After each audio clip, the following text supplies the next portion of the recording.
시청자 여러분 안녕하십니까? 전옥현의 안보 총론입니다. 오늘은 우리가 국가적으로 굉장히 중요한 날이에요. 정말 전 세계에서 가장 비민주 악법으로 제가 보기에는 해외 토픽감입니다. 공수처법. 이것이 오늘 이제 저녁 때 국회에서 뭐 통과될 수밖에 없죠. 예, 머릿수 많다고 날치기 하기로 민주당이 정했기 때문에. 그래서 과연 이 공수처법이 어떻게 될 것이고 또 어떤 문제가 있는지, 그것이 또 우리 대한민국 정치, 더군다나 내년 총선, 그리고 앞으로 우리 수사측에 많은 영향이 예상되는데요. 여러분들 잘 아시다시피 대한민국에서 이렇게 법률 문제하고 정치 문제가 굉장히 이렇게 같이 맞물려 있는데, 이 문제에 관해서 제일 정통한 논평을 하고 계신 분이 대한민국에서 최진영 변호사님입니다. 그래서 오늘 제 방송에서 굉장히 참 어렵게 우리 최 변호사님 모셨어요.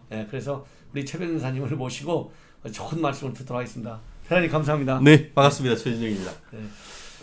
한번 뭐 말씀을 한번 해주시죠. 그렇습니다. 먼저 제가 오늘 그 이슈를 말씀드리기 전에 제가 존경하는 우리 전옥현 위원장님, 또 서초 갑에서 또 열심히 뛰고 계시는데, 오늘 또 밖에서 또 재건축하는 현장에서 또 많은 사람들 민원을 듣고 오신 것 같습니다. 뭐 2주 전보다 살이 벌써 한 3kg는 빠지신 것 같습니다. 아마 완주하시고 나면은 한 거의 10kg는 빠지지 않을까 싶은데요. 아무튼 더 건강하게 또 추운 날씨에 또 선거운동 잘 하시기를 기원드리겠습니다. 오늘 고맙습니다. 정말 제가 좀 전에 우리 위원장님하고 말씀하기를 오늘 제목을 뭘로 할까 했는데, 제 머릿속에 딱 떠오른 것이 공수처가 죽어야 검찰이 산다. 공수처가 죽어야 대한민국이 산다. 이게 제가 뽑은 헤드라인입니다. 아시다시피 공수처, 고위공직자 범죄수사처. 근데 범죄수사처가 수사만 하면 되지 왜 기소는 또 합니까? 그러니까 그 자체로서 이름과 껍데기와 알맹이가 서로 모순되는 것이죠. 기본적으로 이런 부분은 어떤 헌법 하에서 정부 구성 원리가 돌아가야 되는데, 공수처 같은 경우에는 헌법적 근거가 사실은 없습니다. 아시다시피 공수처는 기본적으로 입법부, 사법부, 행정부 중에 행정부에 해당하는 것이죠. 그렇죠. 그런데 행정부에 해당하려고 하면은 헌법 밑에 있는 정부조직법과 관련되는 구조 속에서 들어가야 되는 것이죠. 그런데 만약에 거기에 구조에 들어가지 않는다고 하면은 그거는 헌법적 근거가 있어야 됩니다. 그렇죠. 예컨대 감사원.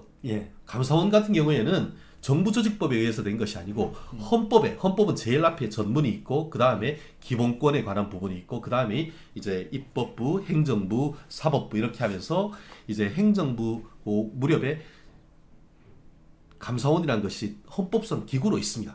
그렇죠. 그 헌법적 근거가 있기 때문에 그 자체로 합헌이죠. 그렇지만 공수처 같은 경우에는 헌법에 어디에도 근거가 없어요. 예를 들어서 검찰 같은 경우에는 검찰총장은 어떻게 임명한다. 뭐 국무위원회 심의를 거쳐서 대통령이 임명한 이런 걸로 해서 검찰의 존재 근거가 헌법에 있단 말이에요. 그런데 갑자기 뜬금없이 공수처를 만든다?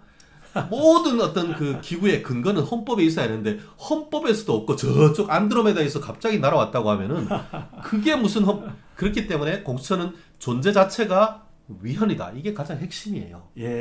그리고 더불어서 그런 정부 조직적 구조 원리에 있어서도 법적 근거가 없고, 더불어서 공처를 왜 만들죠? 검찰이 지금까지 정치적 중립성을 지키지 않고 야당에만 냅다 탄압하고 여당에는 우쭈쭈 하는 정권의 충견이라는 얘기 때문에 했었지 않습니까? 그렇습니다. 한마디로 검찰이 정치적 중립성, 힘센 사람한테는 약하니 약하고 약한 사람한테는 죽은 권력에 대해서는 강하니 강한, 그거를 하지 말라고 했는 건 그 비판을 하면서 검찰 개혁이 나왔었는데, 이제는 문 대통령 뭐라고 했죠? 제왕적 대통령을 없애고 본권형 대통령을 한다고 했는데, 이제는 제왕을 넘어서 황제적 대통령을 꿈꾸고 있는 것이 아닌가. 사실 정말 걱정돼요. 그렇죠. 지금 뭐 입법부 벌써 문재인 대통령 손에 넘어간 지 오래고, 사법부 김명수 대법원장 통해서 손에 넣은 거나 마찬가지고, 그렇죠. 또 헌법재판소는 뭐 말할 것도 없죠. 탄핵을 통해서 이미 구조 자체가 8대 0으로 끝나버렸으니까요. 그렇죠. 이제 마지막 남은 정권을 견제할 수 있는 마지막 수단인 검찰이 지금 스스로 칼을 겨내자, 그것도 지금 오늘 오전부터 있었던 그 추미애 그 법무장관 후보를 지금 올려가지고 조만간 뭐 수사하고 있는 팀을 흩어놓는다는 그런 얘기를 나오고 있는데, 그것을 제도적으로 확인할 수 있는 것이 바로 공수처 아니겠습니까? 공수처는 그 존재 자체가 대통령 직할부대 아닙니까? 그러면서 사실 어떻죠? 검찰 같은 경우에 헌법상 근거가 있는 것이고, 그 검찰과 공수처는 서로 무슨 뭐 상하 관계가 있는 것도 아니에요. 그런데 어떻게 돼 있죠? 지금 민주당에서 내는 법은 공수처한테 검찰이 고위공직자에 대한 비리를 입건하는 순간 즉시 알리도록 돼 있잖아요. 아, 그거 정말 정말 문제인 것 같아요. 야, 그러면은 지금 그거는 한마디로 안기부보다 다른 겁니다. 지금 여기에 지금 뭐 국정원에 이제 찾아러 왔다 계셨는데 합법적인 활동을 하는 반면에, 이거는 뭐 그 내용, 그러니까 야당에 있는 그리고 여당 내에 있는 비리 이런 것들이 조사하는 순간 그대로 청와대의 귀 속으로 들어갈 수 있도록 하는 것은 그런 어떤 구조를 만드는 것이 과연 검찰 개혁이라고 할 수 있는지, 그것은 헌법 파괴행위고 검찰 파괴행위다라고, 그리고 나아가서 국가 파괴행위라고 볼 수밖에 없습니다. 그렇기 때문에 저는 개인적으로 공수처는 있어서는 안 된다. 물론 지금 최근에 이제 또 그 권인희 의원이 재수정안을 내서 최선은 아니더라도 차선책을 하자라고 해서 좀 전에 말씀드렸던 그 공수처장 임명 과정이라든가 아니면 수사하는 과정에서의 어떤 기밀성과 밀행성을 유지하는 것을 조금 보완했는 것에 대해서 한국당에서도 어떻게 할지 지금 고민을 한다고 하지만, 본질적으로 그 존재 자체가 헌법적 근거가 없기 때문에 그런 구조를 만드는 것 사실 자체에 대해서는 법조에 대한 사람으로서 매우 비판적일 수밖에 없습니다. 저도 마지막 그 말씀하신 거가 굉장히 중요한 것 같아요. 제가 오늘 아침에 제 방송에도 그 얘기 했거든요. 그러니까 권은희 법이 지금 4+1에서 만든 공수처법보다는 그나마 조금은 낮았다 그러는데, 아니 지금 굉장히 중요하신 말씀인데, 아니 헌법을 초월해가지고 만드는 법은, 기관은 헌법적 근거가 없으니까 이거 불법 기관이잖아요. 그렇죠. 아니 불법 기관에다가 불법적 권한을 주면 대한민국 민주주의가 이게 어디로 가냐고요. 특히 한 가지, 그 좀 전에 말씀드린 것처럼 고위공직자의 비리에 대해서 검찰이 수사를 모아서 갖다 바치면은 어디로 가죠? 청와대로 바로 갈 거 아닙니까? 그렇죠. 여당 대표한테 바로 갈 거 아닙니까? 맞습니다. 그러면은 특히 정권 초반기에야 뭐 청와대에서 뭐 우리 민간인 사찰에 대한 DNA가 없다는 등 뭐 1년 그 지난번에 맞아가지고 문재인 대통령 같은 경우에는 고위공직자의 어떤 부패 자체가 없다는 것이 자랑스럽다고 했는데, 웬걸? 절반 꺾이자마자 나오는 것이 바로 지난 그 지방선거 때부터 있었던 고위 청와대와 정부 여당의 선거 중립 의무 위반했던 일들이 줄줄이 나오고 있지 않습니까? 선거 공작. 무슨 지금이 30년 전 5공입니까?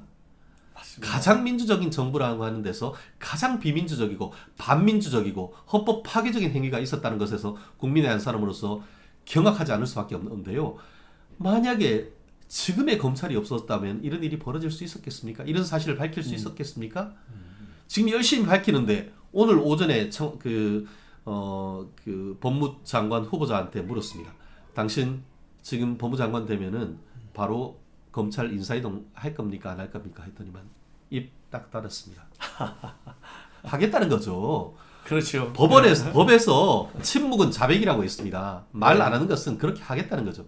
한마디로 그 지금 사법연수원 34기들이 원래 부장 승진한다라고 하는데, 지금 그 정권의 칼을 겨누고 있는 중앙지검 지금 공공수사부 이런 데서 핵심 그 주력 그 수사하는 검사들이 연수원 34기입니다. 그 친구들한테 영전성 승진을 한 다음에 자리를 다 빼버리면은 누가 수사합니까 그거? 결국 그런 식으로 해서 검찰의 수사권을 무마시키고, 그렇게 하다가 조금 있다가 이제 상반기에 후다다닥 해서 공수처 만든 다음에 야 다 가지고 와. 그렇게 되면은 결국 정권 잡은 사람들의 거악을 척결할 수 있는 것이 원천적으로 불가능해지는 겁니다. 그렇기 때문에 사실 뭐 대통령 같은 경우에는 감사원도 있고 뭐 국정원도 있고 경찰도 있고 칼만 해도 가진 것이 너무나 많습니다. 그런데 거기에 이제 청령 오늘 또 하나 주겠다는 겁니다. 이게 무슨 본인이 공약한 분권형 대통령입니까? 이거는 관우, 청령, 오늘도 하나 더 가지고 가는 분권형과는 완전히 배치되는 그런 대통령제로 가는 건 아닙니까? 그래놓고 지금 와가지고 그거를 뭐 무슨 뭐 공약을 따르겠다. 참, 지나가는 소가 웃을 일이고 북한 말로 하면은 정말 소대가리가 웃을 일입니다. 앙천대소할 일입니다. 정말 아주 적절한 비유인 것 같아요. 더군다나 지금 뭐 정치적인 중립을 지켜라. 아니 윤석열 총장 임명할 때 뭐 했어요? 실세 가리지 말고 칼자루 제대로 휘두르라 했잖아요. 우리 총장님이었는데. 그러니까 우리 총장님이었는데. 지금 너희 총장님 되버렸어요. 예. 네. 아니 그런데 아니 이 대한민국 현 검찰이 어디 뭐 한국당 검찰입니까? 그러니까 이게 그렇지도 않고 당연히. 그리고 더 웃기는 게 지금 말씀하신 검찰, 경찰, 뭐 각종 또 감사원 등등 이 대통령 친위치 판검사 이런 비리를 수사할 수 있는 또 정보를 수집할 수 있는 그리고 감사할 수 있는 기관들이 많아요. 그러면 대통령 친위적 중에 제일 핵심적으로 역할할 사람이 누구예요? 민정수석실에 특별감찰관인가 무슨 제도 있잖아요. 3년째 공석입니다. 3년째. 그러니까 그거 말씀 좀 그게 해보세요. 지금 그렇죠. 3년째 공석인데 네. 사실 그렇게 비온 이유가 공수처 때문에 공수처 금방 될 거니까 안 한다고 했는데 알고 봤더니 그랬었구나. 그게 아니죠. 예. 자기들한테 칼 겨누는 이른바 와치독, 예. 사냥개, 경비견을 입을 묶어 놓은 게 아니고 아예 없애버린 거잖아요. 그렇죠. 사실 지금 이석수 전 그 특별감찰반장이 나왔는 이후에 거의 3년째 공석입니다. 거기가 임대료가 비싸요. 임대료가 제가 알기로 5, 6천만 원대 그 수천만 원 지금 3년 동안 아무것도 안 하면 그걸로 해서 인건비하고 그리고 임대료만 수억 원이 지금 나가고 있습니다. 국민의 세금이. 예. 그러면서 거기를 비워놓고는 뒷구멍으로 민정수석실에서 지금 이런 정치 공작을 해놨는데 한국당 같은 경우에 지금 뭐라고 하죠? 뭐 하대감입니까? 하명수사 또 그 대출비리 예. 또 그 감찰무마 이 일들에 하나하나 호박줄처럼 얽혀 있는 핵심에 그 있는 것이 바로 조국 민정수석실과 관련되는 거 아닙니까? 조국 민정수석실을 비롯해서 그 고위공직자를 감찰하는 특별감찰반이 있었으면은 이런 사단이 안 나왔죠. 그런데 조국 수석은 결국 누군가 자기를 감찰하는 것하고 견제하는 것을 아예 못하게 제도적으로 그것을 막아버렸다는 거죠. 그런 그렇죠. 점에서 조국 수석의 정치적 책임은 굉장히 큰 것이고 결국 정치적 책임을 넘어서 지금은 법적 책임까지 나왔는데요. 사실 지난주 같은 경우에도 이제 동부지방검찰청에서 조국 전 민정수석의 영장이 기각됐습니다만 제가 제 페이스북에 글을 썼습니다. 부인 참 잘 두셨습니다. 부인이 살신성인해서 그렇지 아시다시피 지금 우리나라의 형법에서 불문율이 있습니다. 부부 동시에 같이 빵에는 안 보낸다. 애들은 누가 키우냐. 뭐 이런 거죠. 근데 진짜 애들도 뭐 초등학생도 아니고 지금 20, 30대 지금 다 된 사람들이 다 있는데 그 뭐 어쨌든 뭐 그렇게 하면서 부인이 그렇게 구속돼 있기 때문에 손은 누가 키우냐 이런 취지에서 했습니다. 결국 살신성인하신 부인이 조국 장관을 구했는 거나 마찬가지인데 잘 뭐 깜빡 부인이 없었으면은 그 동부구치소가 바로 탄천 옆에 있습니다. 탄천 옆에. 예. 탄천뷰, 리버뷰. 리버뷰. 네. 탄천뷰 되는 그 국립대학교에서 무상급식 할 뻔 하셨는데 구속영장이 기각됐다고 좋아할 일은 아닌 것 같습니다. 그 담당 영장 전담 판사님 써놓으신 글을 보면은 이거는 구속하고도 남을 사안인데 이러이러한 사안을 봐서 쉽게 말하면 봐준 거예요. 예. 불구속 수사 원칙이 있기 때문에 그렇게 할 수도 저는 있다고 봅니다. 그렇지만 이 정도의 그 범죄가 소명이 됐다라고 거의 단정적으로 영장을 기각 사유에 쓰는 케이스는 적은 것을 봤을 때 본안 재판에 가서 판결 선고될 때 법정 구속될 가능성 굉장히 높지 않을까 싶은데요. 재밌는 거 하나 알려드릴까요? 예. 지금 우리 그 위원장님 열심히 뛰고 계시는데 내년 선거가 며칠이죠? 4월 15일. 4월 15일. 그런데 정경심 교수가 재판에 넘겨진 게 구속 기소된 게 11월 10일입니다. 예. 그런데 맞아요. 11월 10일. 1심 판결은 아무리 오래 가도 구속 기간 전에 끝내기를 한다고 하면은 6달입니다. 그러면은 네. 11월 10일에서 12월 11일, 예. 1월 10일, 네. 2월 10일, 3월 10일, 4월 10일. 예. 그때 되면 이제 그러네. 볼만할 겁니다. 선거 직전에 예. 정경심 교수에 대한 선고가 있을 가능성이 매우 큽니다. 아마 더불어서 이번 오늘 내일 중에 중앙지방검찰청에서 조국 전 장관에 대해서도 정경심 교수와 같이 그 부분에 대해서 추가 기소될 가능성이 있는데요.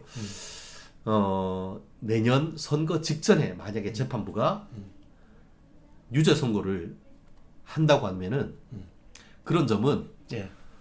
전체적으로 한국당에 예. 특히 뭐 전 위원장님한테도 선거하는데 큰 도움이 되지 않을까 싶은데 한번 지켜보겠습니다. 예. 그런데 또 지금 말씀하신 대로 우리 뭐 최 변호사님이 우리 시청자 여러분들 잘 아시겠지만은 정말 대한민국의 그 법 정치 제가 처음에 말씀드린 대로 같이 종합 분석하시는 아주 최고의 대가신데 그래서 제가 평소에 제가 과거에 종편 활동하면서 우리 최 변호사님의 제가 정말 그 매력이 아니라 뭐죠? 매혹된 거 그냥 아이고. 넘어갔어요. 저렇게 논리 그다음에 법리 그다음에 기본의 상식 플러스 더 중요한 것은 인품까지 아이고. 완벽하게 갖추셨거든요. 그래서 제가 정말 오늘 굉장히 이렇게 어렵게 이렇게 요청을 드렸는데 지금 이제 공수처법이 어차피 지금 가잖아요. 네. 선거 전까지 공수처가 지금 빨리 만들어질 거 아니겠어요? 그러면 선거 사문들 또 공수처에서 또 다루는 거 아닌가요? 근데 그러면? 기본적으로 이제 선거사법 같은 경우에는 예. 검찰에서 해야 하는 거죠. 네. 지금 이제 고위공직자 범죄수사처 같은 경우에는 지금 장차관 뭐 이런 또 그리고 또 판사 검사 이런 고위공직자들을 상대로 하는데 선출직에 대해서는 그 대상이 아닌 것으로 저는 알고 있습니다. 예, 현재까지도 그렇게 예. 돼 있어요. 근데 예. 어쨌든 간에 그런 부분이 향후 말씀드린 것처럼 정권 자체의 비리에 대해서 검찰이 조사를 하려고 하면 그것을 뺏어가서 뭉개버릴 수 있는 그런 파워가 있는 집단 아니겠습니까? 그렇습니다. 그렇기 때문에 예, 예. 이번 오늘 오후 6시부터 예정된 이 국회 임시회에서 과연 이것이 통과될지가 굉장히 문제인데요. 내부적으로 들리는 소문에 따르면은 예, 한번 말씀만 해주세요. 반드시 통과된다고 단정하기도 어렵다. 실제 예. 민주당 내에서도 일부 특히 이제 율사 출신 그 법조인들, 양심적인 법조인들 같은 경우에는 굉장히 우려를 지금 예, 예. 제기를 하고 있죠. 그리고 또 바른미래당에서도 내부적으로 의견이 갈리고 그렇기 때문에 지금 통과되면은 통과돼도 한 대여섯 석 정도 그리고 모자란다고 하면은 또 몇 석 차이로 해서 통과될지 안 될지가 사실은 단정하기 어려울 정도인 것 같습니다. 특히 지금 새로운 안이 재수정안까지 지금 나온 상태에서 과연 이게 통과될까 어떨지 모르는데 저는 통과되지 않았으면 바라고 통과되지 않는 것이 정말 우리 대한민국을 위해서 정말 필요한 것이 아닌가 생각하는데요. 민주당 의원님들 정말 역사에 죄를 짓지 않았으면 하는 그런 생각에서 정말 이런 권력 구조 나아가서 이 수사권 같은 경우에는 인권과 관련되는 부분인데 이런 부분을 완전히 그냥 밀어붙이시기로 한다는 것은 있을 수 없는 일이다. 더불어서 지금은 얘기 안 나오고 있지만 검경 수사권 독립 조정 이거 정말 중요한 문제예요. 그런데 은근슬쩍 공수처에 묻어가는 식으로 해서 하고 그런 식으로 해서 수사 종결권을 경찰에 다 준 다음에 경찰은 어떻죠? 지금 이번에 보세요. 지금 울산에 자기가 황운하 총경 경무관 보내가지고 거기서 이제 울산청장으로 보내면서 거기서 다 해서 지방선거에 개입한 다음에 선거도 뒤집어가지고 민주당 당선되고 그렇게 하니까 다른 것도 아니고 황운하 총경의 고향이라고 할 수 있는 대전지방경찰청장으로 해서 영전시킨 다음에 거기에서 선거에 나오게 하는 이게 도대체 코미디도 아니고 이게 국정농단이 아니면 도대체 뭐가 국정농단입니까? 그렇기 맞습니다. 때문에 이런 일을 막기 위해서라도 공수처 같은 것은 절대 있어서는 안 됩니다. 이것 혹시 이 방송 듣는 민주당 의원님들이 있으면은 우리가 왜 이렇게 목소리를 높여서 정말 이게 위헌적 요소가 있고 더불어서 정권이 영원합니까? 화무 11홍, 곤무 10년 꽃이 10일 가기 어렵고 권력이 10년 가기가 어려운 겁니다. 나중에 한국당이 정권을 잡고 공수처장을 하면은 그때는 당신들 얼굴에서 무슨 말이 나올지 저는 그런 어떤 이율배반적인 어떤 역사가 되풀이되지 않도록 하기 위해서라도 이것은 철회시키는 것이 현 시점에서 마땅하다고 봅니다. 정말 우리 시청자 여러분들께서 우리 최 변호사님 말씀을 들으시면 속이 시원할 것 같아요. 속이 시원할 것 같고 우리가 또 1월 3일날 집회하기로 돼 있잖아요. 이때 정말 함성을 높여야 될 것 같습니다. 그리고 지금 현재 우리 자유한국당은 이거 어차피 저 4+1이 숫자가 많잖아요. 그러니까 통과될 가능성에 대비해가지고 여러 가지 이제 법적 투쟁도 그렇습니다. 그 병행을- 이후에 예. 그럼요. 헌법재판소에 예. 제도적 수단으로서 강구를 해야 되고 예, 예. 또 그것 이외에도 정말 여론전 반드시 필요한 것이 아닌가 생각합니다. 예, 그래서 이제 그 헌재로 또 우리가 소송을 제기하는 것을 지금 긍정적으로 검토하고 있잖아요. 그런데 뭐 헌법재판소 재판관들이 벌써 이미 진보 좌파 일색으로 많이 넘어가지 않습니까? 그 과연 그 우리 자유한국당이 이 헌재에 소송을 제기하면 그거 뭐 제대로 재판을 하겠어요? 그렇기 어떻게 때문에 보세요? 예. 그런 부분에 있어 가지고는 예. 그래도 법조인들은 다룰 수 있다. 그리고 또 헌법재판소조차도 여론에는 약할 수밖에 없습니다. 예, 마치 사실 탄핵이 8대 0으로 끝날 줄은 누가 알았겠습니까? 그렇습니다. 예, 예. 그런 것처럼 그만큼 사회적인 어떤 압박이 있다고 한다고 하면 그런 정도의 어떤 것을 헌법재판소 재판부로서도 받아들일 일부 수용하지 않을 수가 없을 겁니다. 예, 그렇다고 예. 한다고 하면은 제도권 내에서 국회 내에서 한국당의 집회 자체도 중요하고 또 우리 애국 국민들, 대한민국의 미래를 걱정하시는 국민들 정말 이런 부분에 대해서 지속적으로 집회와 또 글과 언론 이런 활동을 통해서 이런 부분을 한다고 하면은 헌법재판소도 그 목소리를 그냥 간과하기는 어려울 것이다. 예. 실제로 이제 뭐 예를 들어서 이제 그런 공수처 관련되는 법의 효력정지 가처분이라든가 아니면 지난번에 통과됐던 그런 이 선거 관련되는 제도에 대한 헌법 소원 이런 부분을 제도적으로 정말 그 심도 있게 해서 계속 문제를 제기를 한다고 하면은 이런 부분은 헌법재판소도 간과할 수 없을 거라 저는 확실합니다. 예, 예. 아, 그러니까 지금 우리 저 변호사님 말씀을 들어보니까 재판관들, 그 법원도 결국은 여론을 완전히 무시하기는 어렵다. 그렇습니다. 이런 말씀이잖아요. 특히 헌법재판소는 우리가 뭐라고 하냐면 정치적 사법기관이라고 합니다. 아, 예. 사법기관이지만 그 앞에는 정치적인 것입니다. 아, 예. 예. 폴리티컬한 것은 뭐겠습니까? 정부의 국민의 여론, 여론이 압도적으로 이와 같은 것을 반대한다고 하면은 그것은 이론적 근거는 충분히 우리가 될 수가 있습니다. 그리고 그렇습니다. 그와 같은 이론적 근거를 여론적으로 이제 지지해 주신다고 하면은 헌법재판소 재판관님들의 마음도 충분히 움직일 수 있을 거라 생각합니다. 예, 그래서 우리 저 애국 시민들 여러분들께서는 지금 우리 최 변호사님이 굉장히 중요한 그 포인트를 지적하신 것 같아요. 여론도 굉장히 중요한 하나의 정치적인 대항 수단이잖아요. 당연하죠. 투쟁 수단이 되기 때문에 우리가 사실 지난 이 10월 달에 강력한 우리 애국 시민들의 함성이 아니었으면 그럼요. 조국이 내려왔겠어요. 그럼요. 안 내려오죠. 네네네. 그런 것처럼 제2의 투쟁 더 이상 이제 밀릴 수가 없습니다. 왜냐하면 국회에서 머릿수로는 뭐 다수결이 이게 획부 아니겠습니까? 예. 세월이 바뀐 것 같습니다. 지금 현재의 민주당은 더 이상 민주 없는 민주당이죠. 오히려 민주적인 것을 얘기하고 있는 것은 한국당과 오히려 보수당 쪽이 훨씬 더 민주적인 주장을 이론적으로 하고 있는 것입니다. 아시다시피 정의당의 정의가 없고 민주당의 민주가 없는 것이 2019년 12월 30일에 현재의 대한민국의 정치 지도라고 저는 확실합니다. 그렇다고 한다고 하면은 보다 더 많은 정말 우리 자유보수 시민들이 적극적인 의사를 표시하는 것이 매우 중요한 시점이 아닌가 생각을 하는데요.